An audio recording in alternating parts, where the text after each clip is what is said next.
really high dollar competitive trailer. Right. And they became a big company out of building these for the racers. Right, and see how it's all, it's all finished off. The racers wanted a nice looking setup. Berkeley outdrive.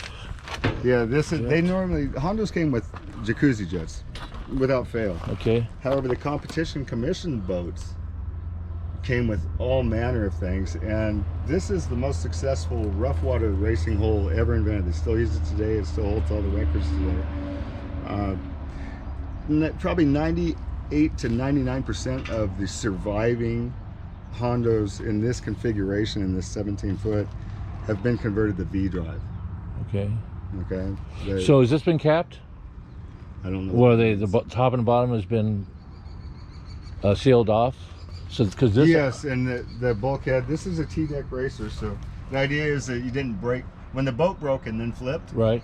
That you didn't break your legs coming out of the boat. That's the reason the stern wheel's up, and it still has its rack and pinion breakaway column on it. Really?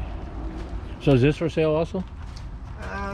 But the price is right? With it. Yeah. You know, I went through my whole life in kids without a boat. I had this Sensible Sea Ray. Yeah. And I always wanted one from a youth. I spent 4 years dedicated searching for the right boat, and I almost bought a 392 Hemi boat and all kinds of good name boats, and then I found this, and this was this is so hard to come by. It's been capped. Yeah. But that is one of the, look at the trailer house. It's solid in the front. Yeah, that's a trick trailer because it has the launch bar, I think they call those. To get the boat away from the trailer when you launch it. It is blessed easy for me and my wife to put in the water. Do you have well, no, I guess what year you said this was? It's a 75 trailer, so you with want a to have 74 boat. What axles would these be on there? It's 5 on 4.5 cabin. Do they have the watertight hubs on it? Well, it does now. The bearing buddies. Yeah, the bearing buddies. Cool. Now this is. These are the hubcaps off that T-bird, that red T-bird. 69 T-bird. Look good. Now here was something. This is the engine that's going into the van. This is going into the front van. Yes, we're gonna mate this to a 700 R4. Okay, doctor, you. How would you? The engine right here. Okay, where's the output crank on the crank? Well, we're gonna come with the generator drive. Okay. Because of the shaft and gear drive system that's in there, it's going to give us the RPM, proper RPM we need, because these are fairly low RPM motors. The Continental, huh? So Continental made motors for. Well, this particular Curtis? engine was used in the P-19 trainer and the light tracked vehicles during World War II.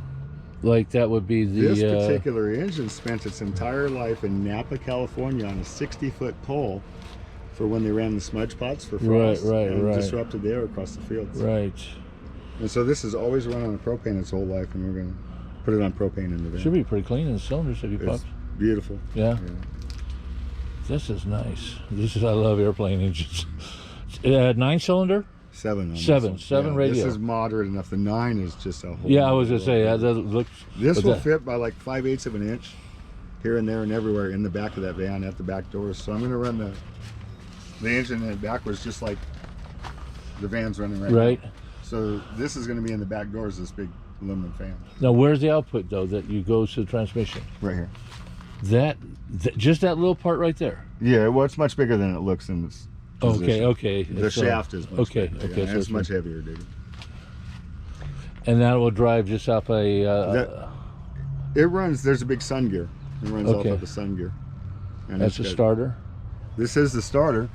This is a, I don't know what it is, 12 or 24, 13,000 RPM. Oh. Heavy stator motor, and it runs a dry clutch.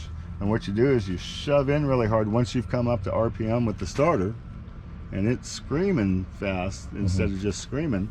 Then you push in the clutch. That engages the dry clutch and turns the motor over. Wow.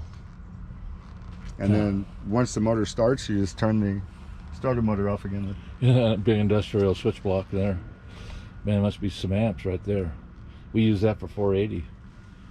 That's cool. And here they probably used 24 volts originally, right?